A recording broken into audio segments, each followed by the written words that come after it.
Wow, that's yeah.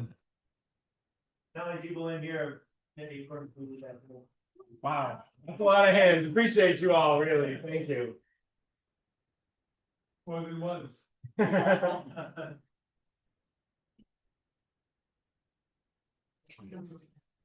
The reviews. So we can get you. Yeah.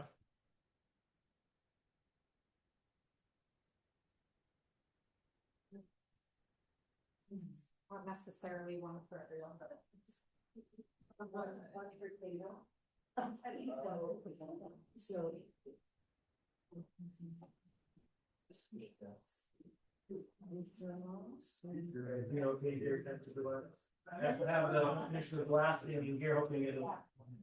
How about when we're talking here, will this come up? Why won't it come up?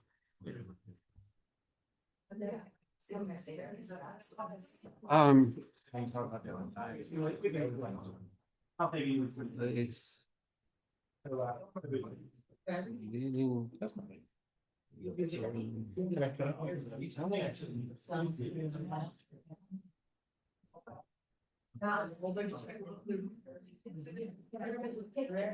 I know, it was some easy stuff.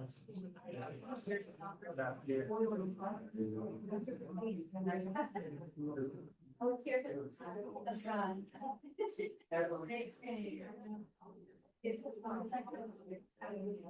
We just.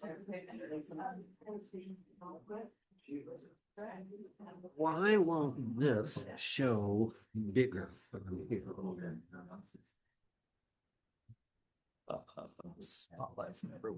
There you go. Thank you. Opposed being in a. I avoid anyone? Access to trash.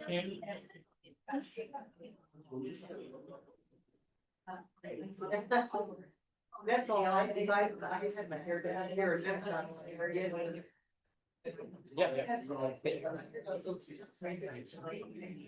Yeah, of course. Good. And you're Okay. So sounds like we're ready. If everyone's ready for me. Okay. Hi. For those few apparently of you who don't already know, I'm Corey. This is my lovely fiance Miranda. We own the Acorn Community Cafe together. We work there every day. We'd love to see you. Today I want to talk to you about maybe my favorite thing on our summer menu, which is the giardiniera Caesar. So we're gonna do the giardiniera, which is like the pickly vegetables that go on top, and then we'll also make the Caesar dressing, and then I have some washed lettuce, and we'll dress it up the same way as at the restaurant, and you'll get to try it. In the past, there's been a lot of questions about knives, so I thought I'd bring a few of my favorites to talk to you about the difference of like why you might want different knives for different tasks. So to start, this would be the more traditional chef's knife. If you only own one knife, make it this one. If there's anything you can't do with this knife, it's probably this that you haven't practiced enough. I think most people, including myself, this is the knife I use for 95% of my work. The other 5%, it's really valuable to have a bread knife, which I didn't bring one of today, but that's the serrated one, and then occasionally a smaller knife for really tight work. This is another one of my favorites. This one's called a petty knife. You're probably familiar with something called a paring knife, which is a little bit like half the length of this one. I really like a petty knife for things like cutting up fruit or some of these smaller vegetables. The blade bends a little bit. It just fits into small spaces really well, but I have big hands, and a paring knife, I'm always like hitting the table I'm working on before I cut through the thing. So they're just a little more challenging for bigger hands. And then my favorite chef's knife is a different style. That would be this what we call a Chinese cleaver. I'm sure it has a name in its native tongue, but I don't know what that is. We just call this a Chinese cleaver, which is a bit of a misnomer. A cleaver is meant for cutting through bone, which is a tool I wouldn't have a use for anyway, but also you couldn't use this for. This is what Chinese chefs use for everyday work. They use it the same way as this one. Vegetables, breaking down meat and things like that. Pretty much anything that isn't a cleaver. but we call it a cleaver because it resembles what we know of as a cleaver. So these are my favorite ones to use. Today I'm going to be using this one. It can be a little intimidating. I'm not suggesting everyone go out and buy one, but it is a really great knife, especially for things like where I'll start with the carrots. Carrots are a hard vegetable. I find that, you know,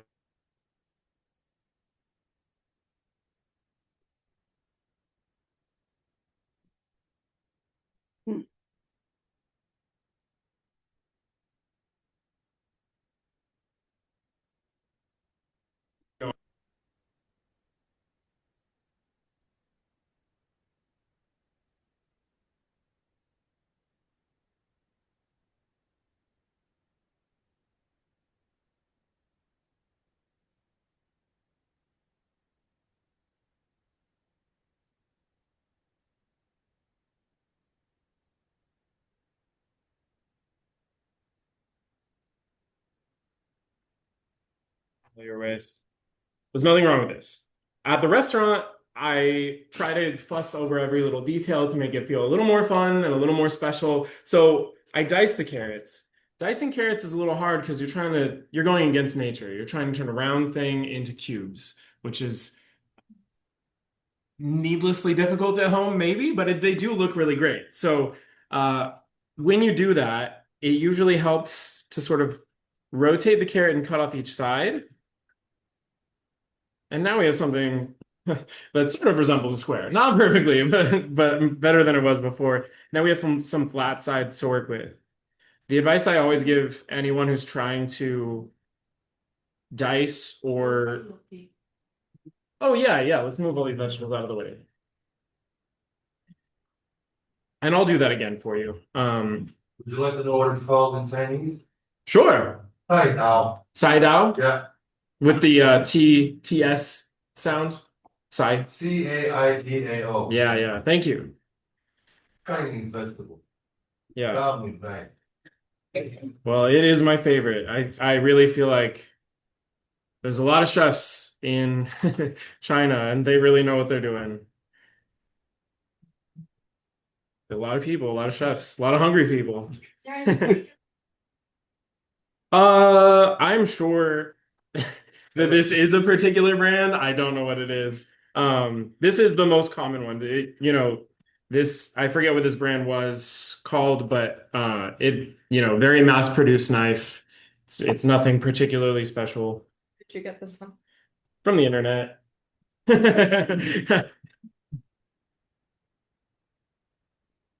You sharpen your own knife? I do, yeah. It's a thing that's how do I just describe sharpening a knife? It's a thing that feels like it's not very approachable. So when you start doing it, you realize it's not that hard to make your knife sharper. But I feel like I'm always going to be getting better at it. I don't think I'm ever done learning how to sharpen a knife, even though I've sharpened my knives all of them countless times. I think I always learn to do it a little bit better each time. I walked up to the restaurant on Corey's prep day once when we were closed and he was sitting in a sunbeam at the front table sharpening a knife and he just looked in pure It is very meditative, yeah. Those meditative tasks. Yeah, it's one of those things you kind of, there's definitely machines and tools that can help you do it precisely. But at the end of the day, you're going to be doing it by feel in some ways, at least. So, I feel like it's less about even looking at what you're doing and just feeling. You can feel when the angle changes and it sort of scrapes against the stone differently. And that's a bad feeling. That's how you know you're doing it wrong. So I don't want to get carried away with talking about sharpening knives because I could talk about it all day. But again, so you have the round thing, right? And since everybody over here didn't get to see, what I did was I cut off, like I'm pinching it really tightly to make sure my fingers don't slip underneath the carrot. But I'm cutting off some of these rounded edges so that I have something that'll sit flat. And anytime I go to cut something round, I first start by giving myself a flat surface so it'll sit safely against the cutting board and I'm not, it's not going to roll with my hand while I'm cutting it. Definitely a thing to be considered, especially with carrots because they're hard. And yeah, I am dicing these, but I'm not really fussing over it too much because I'm never going to turn a circle into a square without either creating a lot of waste or creating something imperfect. And I'm okay with it being a little imperfect. When I cut the giardiniera, this pickled vegetable mix, what I'm usually thinking of it as in my mind is kind of like this vegetable confetti. So I don't know if confetti is all uniform shapes. I guess it probably is, but as long as it has the same impression of like a celebratory, colorful addition to the salad, that's what I'm trying to accomplish.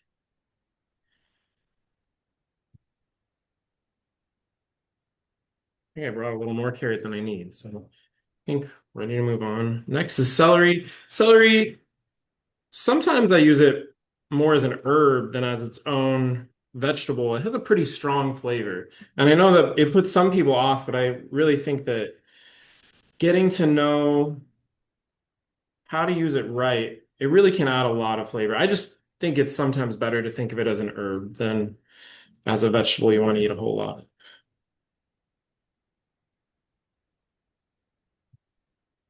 So I'm going to dice that. My goal when I'm cutting this is to make the same size little cubes of the celery and the carrots. So I noticed two things, so that the carrot was unpeeled and that you're including the greens at the top of the celery too. Yeah, I like to. Okay, there's a lot of superstition in restaurants, and I don't know, I can't say things. It's not always a very scientific approach. But I know that the chefs I worked for always either said the peel of the carrot is the sweetest part, the most nutritious part, or they said it's the most bitter part and it's not good. We buy all organic produce for the restaurant. I think if it's not bad, why would I compost it? And I do think it contains a different flavor. So we wash it, we make sure it's clean, but it is all organic, and I'd rather create less waste and eat more of it, more of the food if we can. So here we have the bell pepper. I have kind of a particular method for the bell pepper that I should be talking about instead of talking about carrot peels. So what I start doing is again cutting the top and the bottom part off. So I'm gonna like some of the stem fell off there. That's great. I don't want that anyway.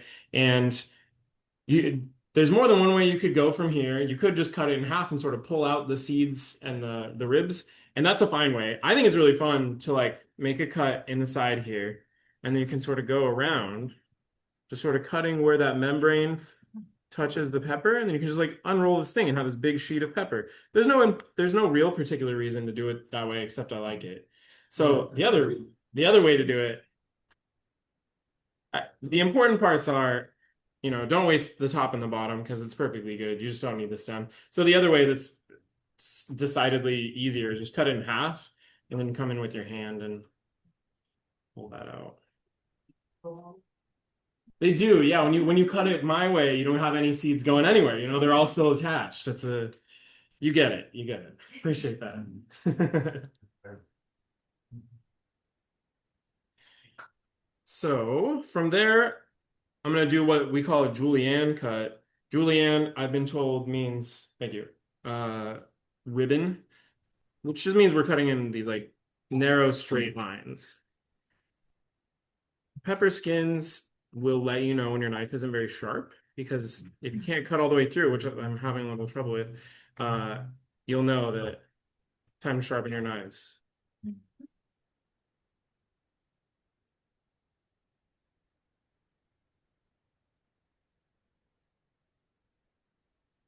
As we're doing this, I'll mention that the giardiniera is a sort of beginner fermentation.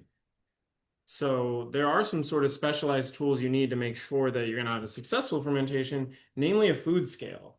This was, I think, $8, very worthwhile purchase. This was also bought on the internet, but every grocery store, they'll have some food scale. It really doesn't require anything fancy, but yeah, I get a lot of value out of mine. And the reason for that is we're gonna weigh this to know exactly, the weight of these vegetables will tell us exactly how much salt we want to use. And that's important because salt sort of prohibits the growth of a lot of bacteria, namely yeast. Yeast is everywhere. It wants to grow all the time. And in the case of the yeast that would grow on this, it's sort of a bane of fermenters called calm yeast. It looks very scary. It's not unsafe to eat, but it tastes really bad. So we want to do everything we can to sort of prevent that from growing. This is only going to ferment overnight, so it's very, very mild fermentation. I've never had a batch of this fail on me. It would be very obvious because calm yeast, like I said, looks very scary. Looks kind of like a white wrinkly sheet on top of your fermentation. It looks like not food, certainly. So you would know if it happened. Unlike some other fermentations, maybe a Jardiniera looks and smells delicious all the way through the process. That's true. If something has gone wrong, because it will not look or smell delicious. Yeah. At the restaurant, we make a lot of sauerkraut in the winter, and that's one that doesn't really smell delicious until it does. But initially, the early stages of making sauerkraut are not my favorite smell in the kitchen. Make sure you peel your stickers off. I mean, I think they're safe to eat. But... Is that true for kimchi as well? The smell? Yeah, definitely. I mean, cabbage just doesn't smell very nice when it's not fresh. And, what it is doing when you ferment it is it's rotting. You're just controlling how it rots. And it rots in a way that's really good and it's good for you, but it is rot. So it's going to let you know that that's what's happening there.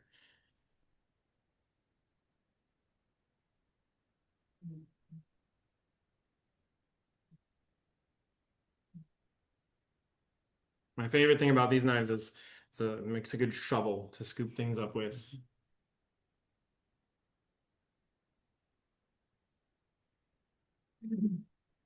Ooh.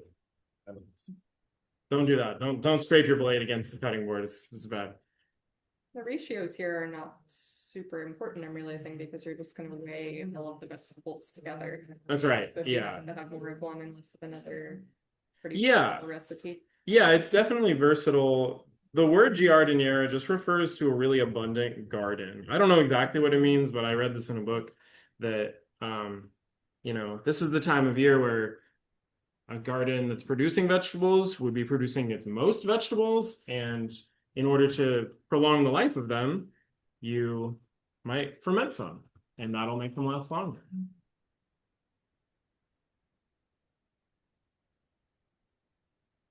Next, we have cauliflower. For this recipe, we're not going to use the greens, though I am a fan of cauliflower greens in a lot of contexts. And I'm going to switch to the petty knife. Maybe you'll get to see a little why I like it. So I'm going to sort of tuck the blade in here because I can see where the stalk meets the whole head of vegetable. I can get that part out of the way already. Nice big piece. Great compost. It's edible also. Not great for pickling, unfortunately. Cut it in half. And I'm going to come in here and I'm going to sort of separate the florets from the heart. We are going to use the whole thing though. Everything that's left here just makes it a little more manageable. So when I cut this, I'm tucking in sort of like cutting a triangle. One this way, and then we get this heart part out.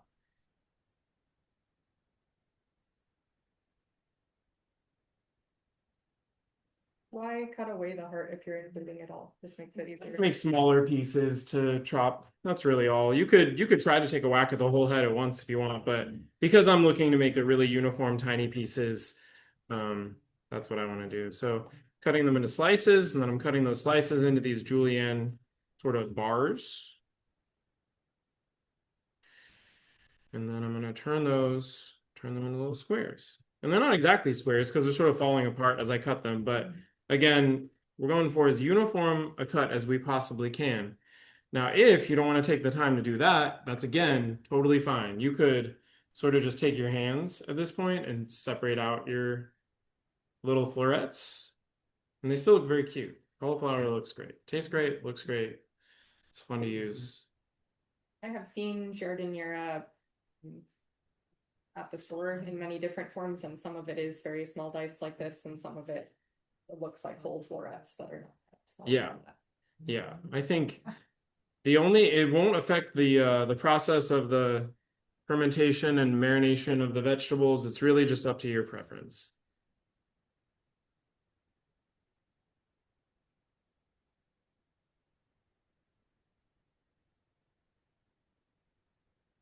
Corey, how often do you sharpen your knives?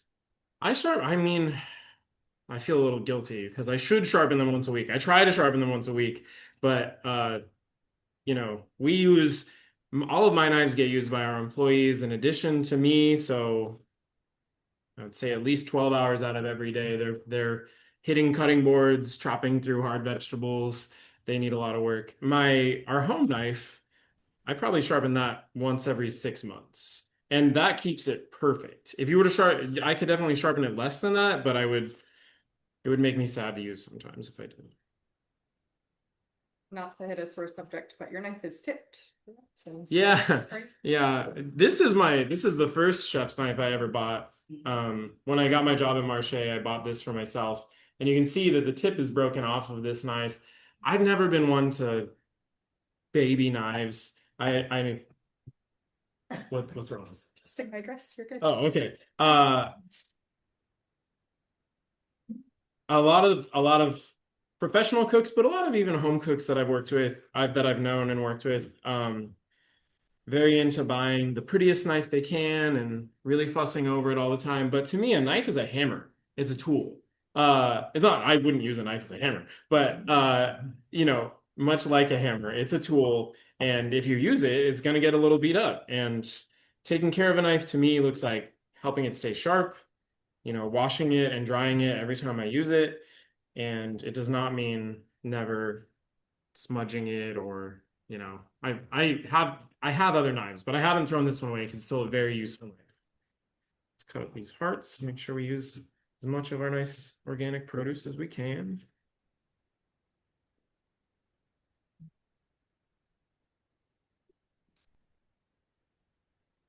I like guitar that has, it's all beat up, it has a good sound. It's like Yeah. playing Yeah, it's like Willie Nelson's guitar. That's what my knives are gonna look like someday, kind of like that.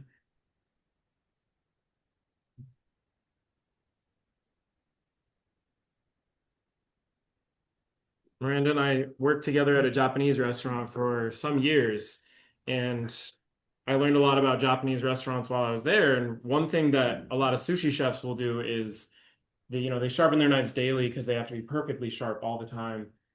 And when they get down to a point where the knife just isn't useful anymore, you have your thin little needle of metal and you just can't use it for anything, they'll mount it up on a wall and write a thank you note to the knife and like leave it up there for everyone to see all the years of service the knife gave. I really like that. Which restaurant was that? I don't know the name of it specifically, just watching cooking documentaries and reading about Where you different. were? Oh, we worked at Izakaya Meiji. It's closed now, but it was a very popular restaurant, well loved. So in the spirit of doing just seasonal touches, the giardiniera, I do have a recipe here for you, but the important parts are the weight of the vegetables, the weight of the salt, and the weight of the water. You could absolutely use corn, for example. I don't think tomatoes would be a good idea because they're just a little squishy for this, but we're gonna add shishito peppers. They're a funny pepper, one of my favorite pieces of summer produce because eating them is kind of like a game. They say 1 in 10 is spicy, and that's true. And sometimes you get 10 spicy ones in a row, and your eyes are watering after you're eating them. But most often when I eat them, I don't get any spicy ones. So I like spicy food, so I get to look forward to them. But they're not going to really, because so few of them have any heat to them, they're not really going to impart any heat to our recipe. So they're nice to cook with because even though some of them are spicy, unless we were to get incredibly unlucky here today, they won't be this time.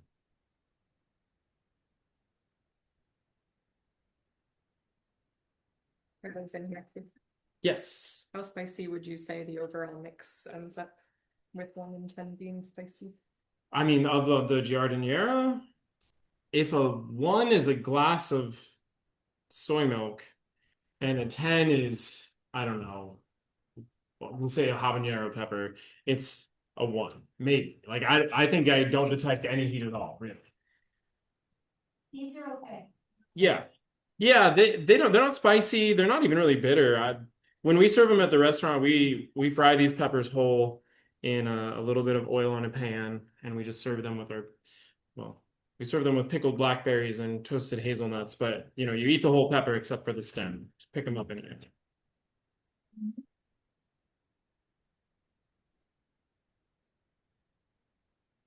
Where do you get your ideas for your, your recipes and your, what you serve at the restaurant? I mean, I think our most original ideas come from just sort of looking at what is growing in season. But it's helpful to have sort of like archetypes. So, for example, gnocchi. You know, we make a potato gnocchi, and with that, we serve a corn sauce and confit cherry tomatoes and fresh sweet corn. And then it gets topped with a bunch of basil and green onion. And so there's a lot of things that we came up with there, but it's really helpful to have the gnocchi, a food that we recognize as a starting place, because if you're just starting from nowhere, it's pretty hard. The shishitos, hazelnuts, and blackberry is Yeah, an that's interesting interesting. example. Yeah. But that, I think that came from tasting a shishito pepper by itself has a sort of vegetal, almost bitter flavor Mhm. that would be benefited by something sweet or maybe a little acid. Yeah. Yeah. So sometimes, I mean, at our best, I'm just tasting a thing, thinking about what flavors sort of meld well with this one. And that just comes from eating a lot of food. Luckily, I really love eating food, so it's not hard. Okay, so here we have our completed mix of vegetables. It's a fun project because it always looks really pretty when I do it. And it gets to sit on your counter overnight. I'm gonna empty it out of there so I can weigh it. You don't want to take the weight of your container. You know, you want to subtract that. All of these food scales have a tare button. When you put your container on there, you'll hit the tare button and that'll subtract the weight of the container.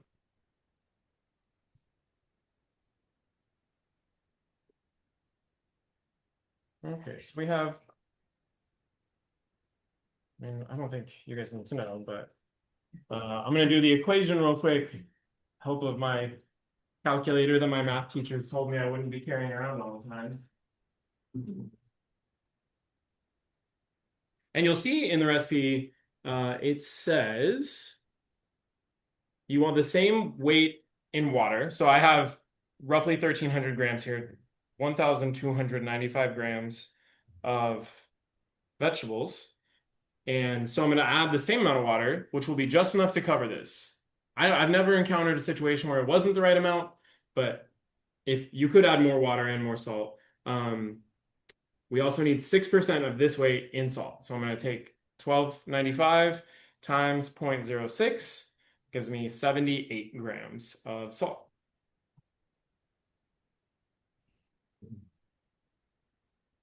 This is what every restaurant uses, if you care to know. This is diamond crystal salt, very nice kosher salt, just very consistent, not too big, not too small. If salt is a concern, I think just dressing fresh vegetables would be a smarter idea. Yeah, we're gonna remove pretty much all of this at the end. We're gonna drain the brine that these vegetables are in, and we're gonna rinse them also. But this is an important part to do two things actually, and one is to prevent the growth of harmful bacteria while we're fermenting this, but also the other one is to pull all the water out of these vegetables. So again, really important to not skimp on the salt during this step for reduced sodium concerns. A lot of it is going to be rinsed away, but you don't want to not include the salt that will keep this safe on the counter overnight. Yeah, the better way to go about that, if you can't do the salt, the better approach would be just making the dressing and putting that on the vegetables without doing this bit, which would be okay. And this is not dinner by itself too. This is a component in something else that ideally has less salt in it. That's your meal. Yeah. 6% is salt is 6% of the weight of the vegetables or the vegetables plus the water. The vegetables by themselves. Yeah. On your recipe, it says after rinsing, drain the water out, but it doesn't talk about rinsing. Is that the stage where you do the rinsing? Yeah. Oh. That is. That's just a shortcoming on my part. So I'm weighing out the 1295, the same amount as my vegetables. Oops.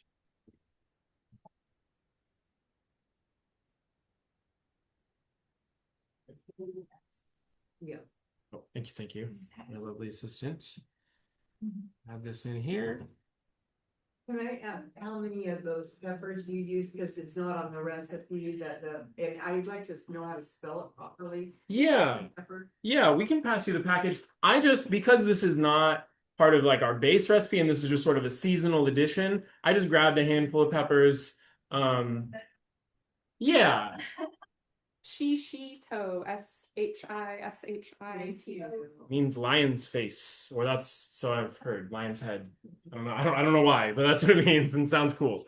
Yeah, so you would cover this, leave this on your counter. Obviously, we aren't gonna wait overnight to try this, so we have some that I finished last night for us. So Is there a reason why you leave it out versus refrigerated to do that? because the light fermentation won't happen in the fridge, but it will help change the flavor. When this is called a lactic acid fermentation, and what happens, lactic acid bacteria, what it produces is lactic acid, and that tastes sour to us. So it's going to add a little bit of sourness to this. And if you wanted more, you could leave this on the counter. You'd want to check it and stir it, make sure it stays in a sterile environment. But if you were to leave it for a week, it would taste like sauerkraut sour. Oh. Eventually, that bacteria is going to sort of like produce too much of the lactic acid and make it like hostile environment for anything to live in because it's so acidic now. And that's why pickles last so long, because this lactic acid producing bacteria will eventually kill itself off by producing so much acid that it can't live in there, and nothing else will really grow there either. So as long as it stays under the level of the liquid, in theory, I don't know what the limit is, but same as sauerkraut or kimchi. If it doesn't have mold on it, it's okay. Okay, so I'm gonna set these ones aside so you can see what we're doing with the blender. Pretty famously, Caesar dressing has anchovies. That's not a thing that I eat or serve at our restaurant. So the way we get around this is a few things. To make a creamy dressing, the easiest way to do that with vegan cooking is cashews. I'm a big fan of cashews. I try not to overdo it because they're so readily available and they're so great. This recipe does, in fact, use cashews. So here I have that 300 grams of cashews. These aren't going to get soaked. They're just going to go straight in. And they're raw, unsalted? Yeah, raw and unsalted. If they're roasted, they're not going to make it creamy. It's going to be kind of gritty. I love a roasted cashew also. But yeah, unsalted, raw.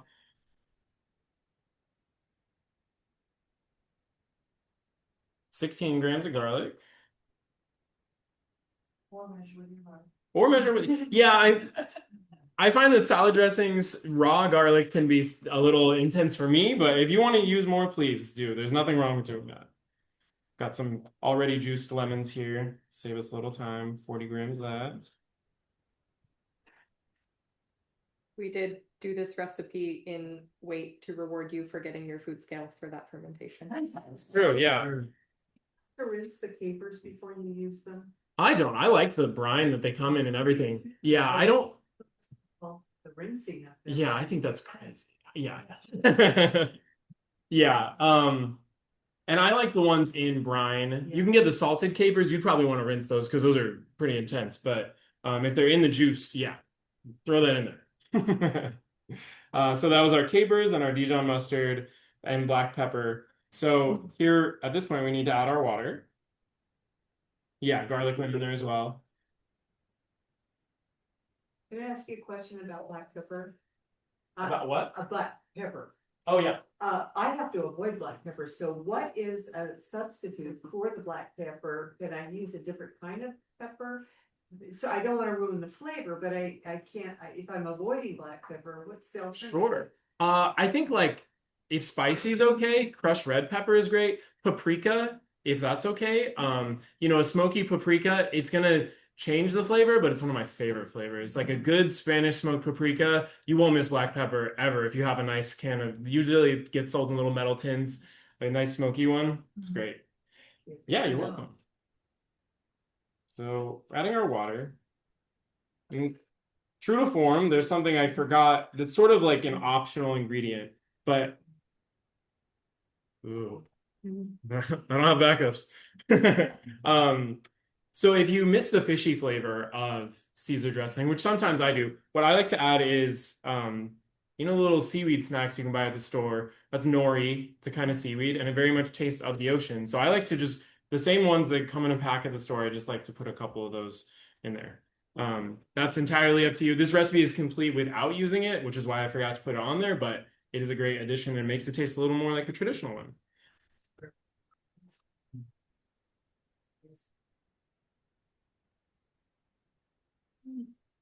I don't think I have an outlet there, so Yeah, you have an outlet Oh, here. I do? Yes. Incredible. Get up here. Everybody can see. Thank you very much. Sure. Tough. I have a really great blender here. The brand is a Vitamix. You probably heard of them. Very high powered blenders. They work better than anything else. They're also really expensive and they're also really loud. So this part is going to be a little loud as I put on its highest setting to blend this. If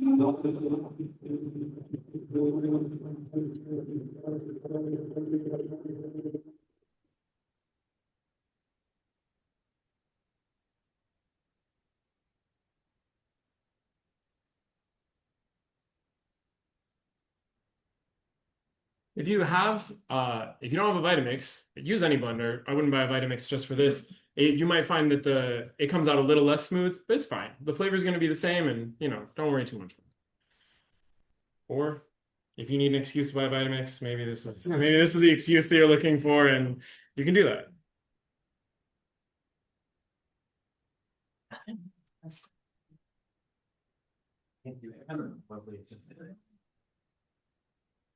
Okay. We've got everything in there.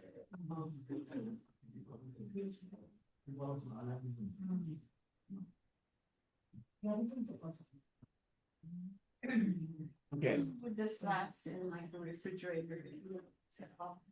Definitely safely for 7 days. I wouldn't push it beyond that point and definitely keep it in the fridge. Yeah, The but dressing or the giardiniera? the dressing, the giardiniera, because we're gonna add some vinegar and it has this light fermentation, I would say good luck getting it to last more than a week because we go through it very quickly at the restaurant. But I would say you safely have 2 weeks. It's not a environment that sort of encourages the growth of bacteria. Okay, so the next step, once you've waited overnight, the next step with this is going to be to drain all the liquid out of it. I'm going to rinse it, and then we're going to add our oregano, our crushed red pepper, our olive oil, and white wine vinegar. We use white wine vinegar. You could use this distilled white vinegar. This is kind of one of the fun ways that you can change your recipes really easily that can make a big impact. If you feel like you want to use balsamic for this, it would be delicious. It would be very different, but it would be just as delicious in a different way. Yeah, I encourage you to try different vinegars in any sort of dressing recipe like this. So, Corey, I just want to confirm, did you say it's when you drain the vegetables, you rinse it? yeah. Okay. The only time it didn't say that. And I Yeah, thought that's that- my mistake. Yeah. Yeah, if you don't, you're just gonna have saltier vegetables. You're not gonna ruin the recipe or anything, but Right, they'll just but be. it's, but I, rinsing it, I would assume would be great. Yeah. And then I wanted to that pepper question, did she use sumac? I So was wondering that too. Yeah. Sumac for me. Sumac? Oh, my Yeah. God, it's sumac. Yeah. But it's a very different flavor. yeah, I find that sumac is kind of like fruity and sour. It's delicious, but yeah, absolutely. MAC. I do use it. Yeah, yeah. I wouldn't have thought to replace it ever though. Yeah. That's all. Yeah.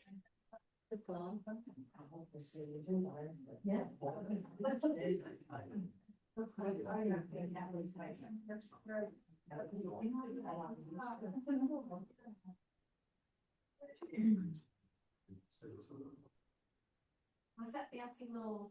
Yeah. You're using a non-traditional strainer here, Corey. I am. This is actually a pasta basket. This is what we cook pasta in. Maybe it's because it's like a portable thing with a nice handle. They make a great strainer, but It it's doesn't work better than a strainer. No. It's just- any colander is going to do the same thing that does. So got my oregano, my crushed red pepper. He just had that in a ramekin, but that was both. Yeah, both of those. Got my olive oil here. we get organic extra virgin olive oil.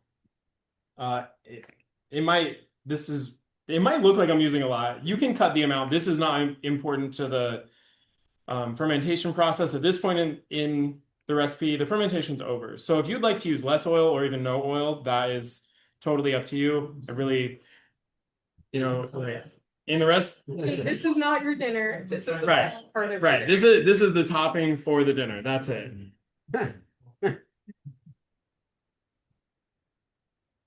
Do I have a lid? I don't think I do. Okay, cool. Well, we'll figure that out later. Oh, I just mean like to transport it back. Okay, so now we have our salad dressing, we have our giardiniera. Oh, here.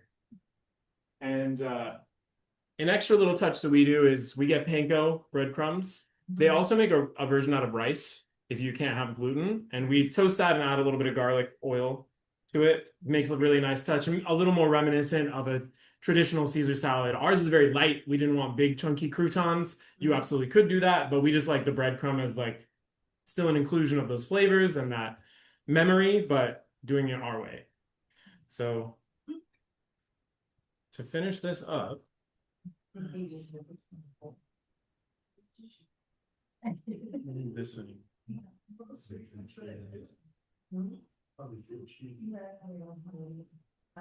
Do you have a little? That's great.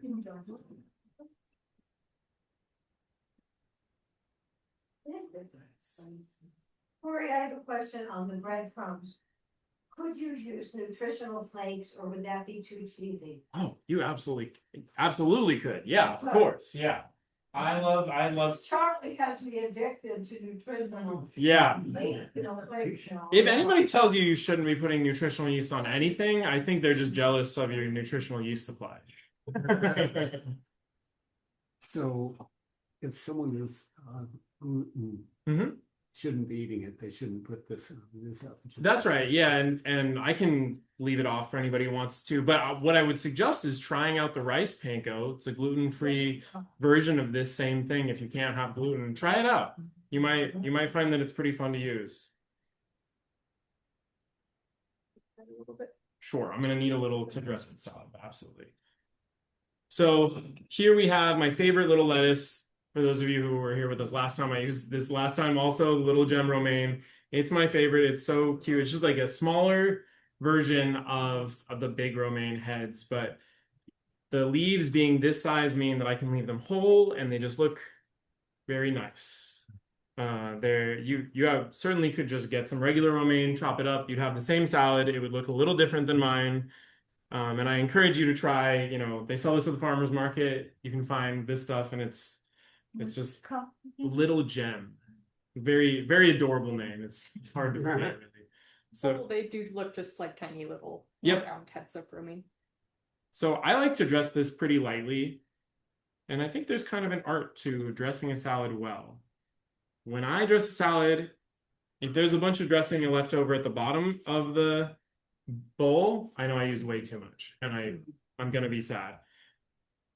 What I think a salad should look like is, you should take your time dressing your salad. You want to be gentle because these are really tender leaves. It's part of what makes them so delicious. But I want each leaf to be more or less coated in just a little bit of dressing, just a little bit. Strong flavor. You think back to the Dijon we put in there, the black pepper, the lemon juice, the capers, all a lot of really strong flavors. So you really don't need much. And I think the best way to build this, if you're serving it to other people, this is a great thing to serve to other people, is put your biggest leaves down at the bottom and then sort of work your way down to some smaller leaves. So you kind of get the effect that you're almost like being served a whole head of romaine.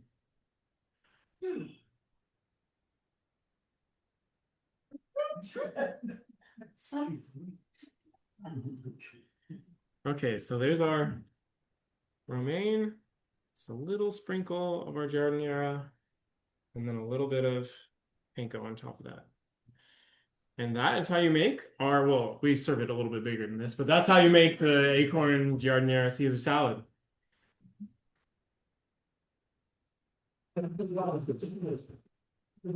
We printed off some copies of the recipe, not enough for everyone, but hopefully we can either make copies or you can just take a picture of it.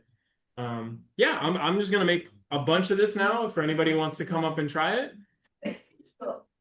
Question about the list, that doesn't look like any romaine, doesn't look like romaine, it's more like red leaf or red lettuce. Some it does look a lot like butter lettuce. You're right. They're like small, sort of Yeah. wavy leaves. But there is red romaine in addition to same as red leaf lettuce. You're definitely on the right track. But yeah, this is what they call red leaf little gem romaine. I know. It's like its full name. Yeah. And there is a green variety also that looks a little more like what you're used to seeing with the romaine lettuce. Yeah. Sure. You know, when you're making it at home, first you're gonna make enough vegetables maybe for a couple nights. Sure. Is that okay to drain it like after a day? The rest of the vegetables, it's okay to just keep them chilled in the refrigerator for Oh yeah. Yeah. 3 days? The rest of the vegetables go back into that vinegar brine, so they should stay submerged in that. Go back in the brine. They get the water drained out, and then they get that second set of ingredients added, which is olive oil and vinegar. So that kind of creates a new brine instead of the water that you drained out, and they should stay in that. 2-3 days? Oh, I'd say more than that. a lot. Yeah. I mean, I would say at least 2 weeks. You're okay. Yeah. Since they're in kind of that olive oil and vinaigrette, that'll help. Oh, that is such a good Yeah. tip. Yeah. The dressing that you add to them in addition to the light fermentation really preserve the vegetables, not indefinitely, but for a long time. Yeah, I think the harder part is getting it to last that long without eating it all because I love it in it's super good in pastas, cold pasta salad, really great stirred in. I do it on a sandwich. That's a great idea. yeah. We do a family meal, what we call a family meal for the staff on shifts, and so we tend to get creative with the different ingredients we have. And one of the most popular things is when we put the giardiniera on a sandwich. Everybody loves it. Salad, how quickly can you dress it? I would say dress it right before you serve it because these leaves are so tender, they're gonna want to wilt. Kale is a popular choice for Caesars too. Yeah, we've done this same salad or the same dressing on kale. If you want to make something that you could like dress and leave in the fridge, you could get kale dress. I like the lacinato kale, sometimes called dinosaur kale. I like to cut it really, really thin, but you could use green kale or red kale also. Yeah, they all serve much the same function, but the lacinato kale is really pretty. I like how it looks. The last kale salad that he made reminded me almost of coleslaw. It was very, very thinly sliced, so very different from what we have here. Certainly all flavors that would play well together though. I have never coated beef like what you're doing, ever. Yeah.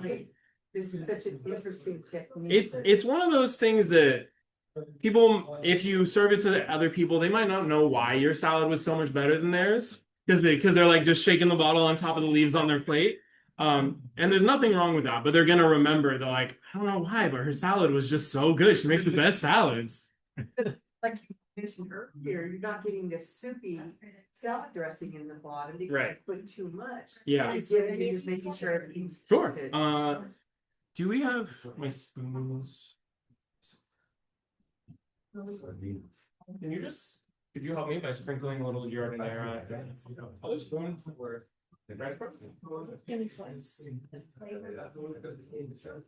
So basically, you're putting about a tablespoon of that in each bowl. Yeah. Yeah, and you could use more, you could use less. It's a strong flavor, so it doesn't require a lot, but it does taste really good. If you wanted to remove the heat from the pepper, would it be long to cook pepper? Cause I've experienced that where if you cook a pepper, it'll take some heat out of it. I would say it's going to change the part of what's nice about the giardiniera is the crunch of like fresh vegetables. So you could just leave it out entirely. It might be a little bit better that way. Removing the seeds, and the membrane on the inside, that helps a lot. So any pepper you use, if you can take the time to cut in there and just scrape that out, you're going to get, yeah, that's where that is. Oh, she's gonna find out. Pepper. Mhm. Is there an alternative would you suggest? I would say Anaheim peppers are really good. They're a mild red sweet pepper. Yeah. One gluten free? One gluten. Okay, cool. I'm so sorry. I keep asking. I just not play. Salad hands. These are ready. Oh, yeah.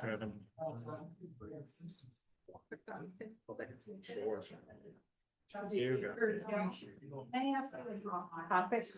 I love this. Because you did mention, I think it was butternut soup. So I just discovered this and I wonder if it doesn't seem to draw into the nutritional value, but I poke a couple holes in it first and microwave it just a little bit. And it'll soften it enough that I can get it right. Yeah, there's nothing wrong with that. Yeah, I love that trick. I know a lot of people who do similar things to peel hard vegetables, also to loosen up the skin a little bit. Yeah, nothing wrong with doing that at all.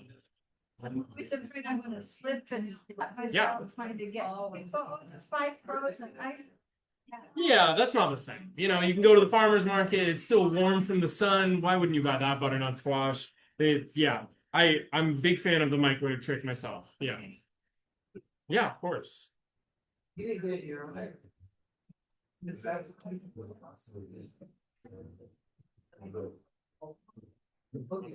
That's so. Enough.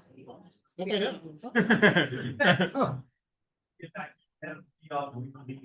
Yes.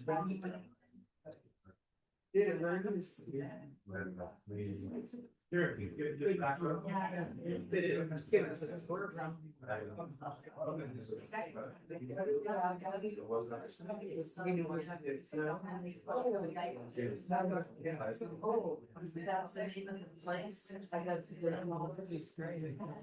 Thank you, Trish. Just appreciate another set of hands when it comes time to pick things up.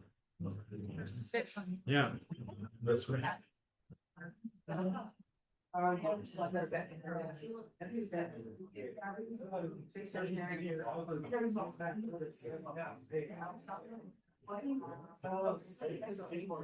No, I think it's. I don't take it. I think it should be done. Corey, Yes, you know who and when and where the first Caesar salad was developed? I know a little bit of this trivia, but I bet you know it better than I do. Yeah. Tell us.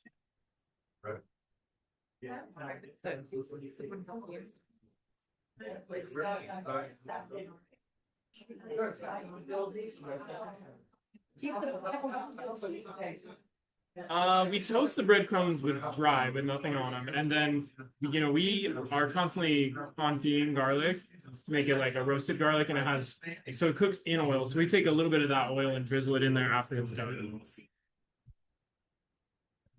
I love how you toast everything.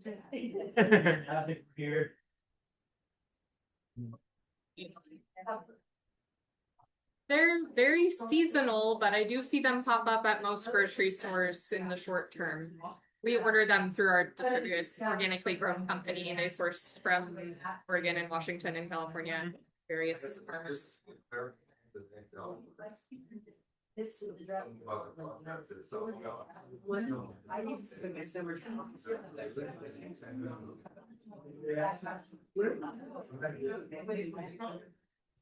Well, just did you have the right number of bowls pulled out for everyone I at the beginning? did. Okay, It might even be. so we got one more stack there. I think we'll have just enough.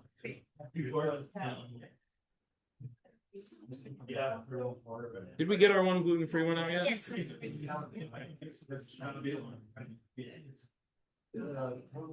I don't know. Oh, with you.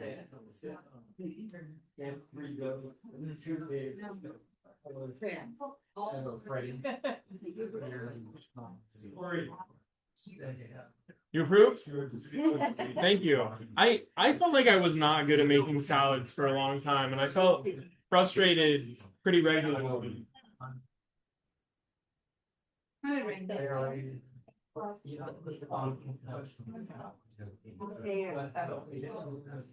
Oh, yeah, that's really.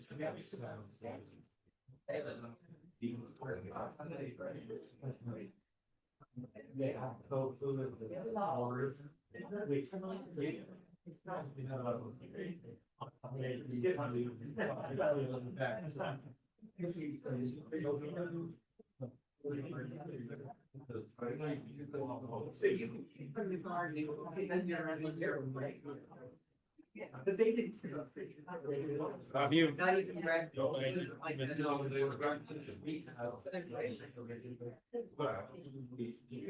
want negative, but it's better. It's real bad.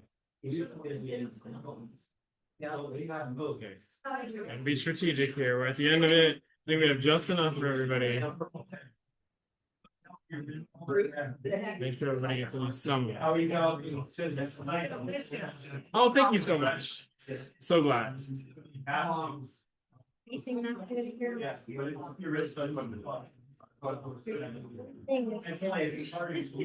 nice. Yeah, it's a hard to test it. We did. In the salad dressing. Oh, that's right. Well,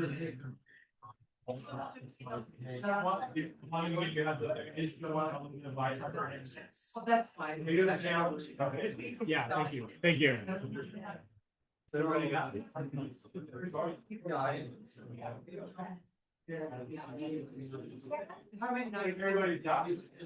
Perfect.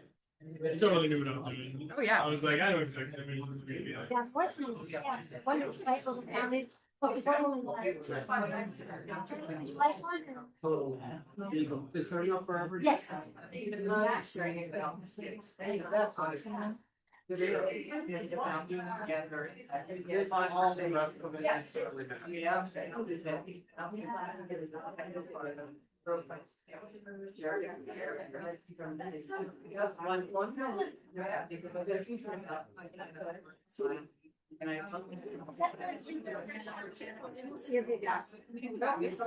For everything, we've got like 8 or 10 of them, so they're always moving around.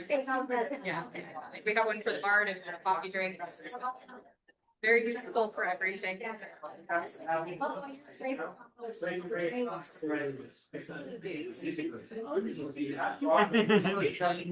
like it, good time. Thank you for your encouragement. It's so fun to see so many people who have been, I don't realize it until they're all on the same.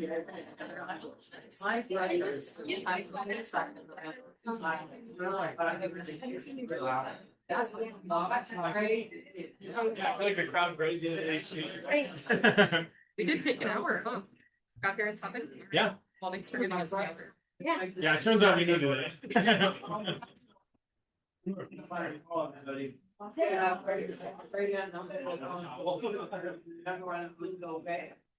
Yeah, I got it.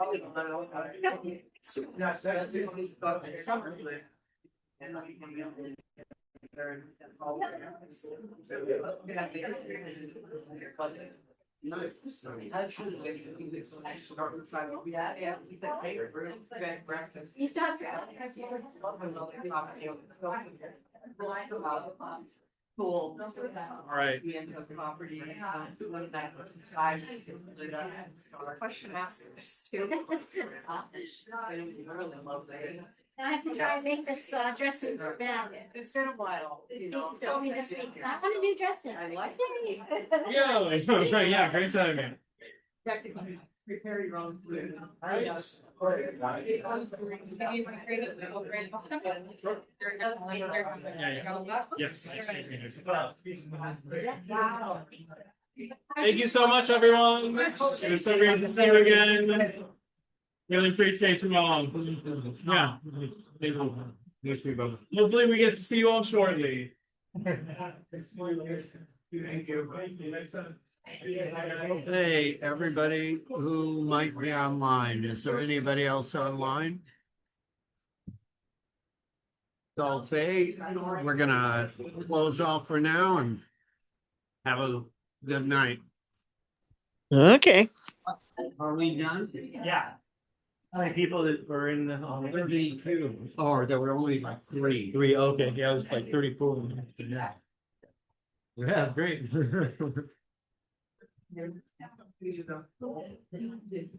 Great. How do I get out of here? Let's get out of here. Good work. Getting organized.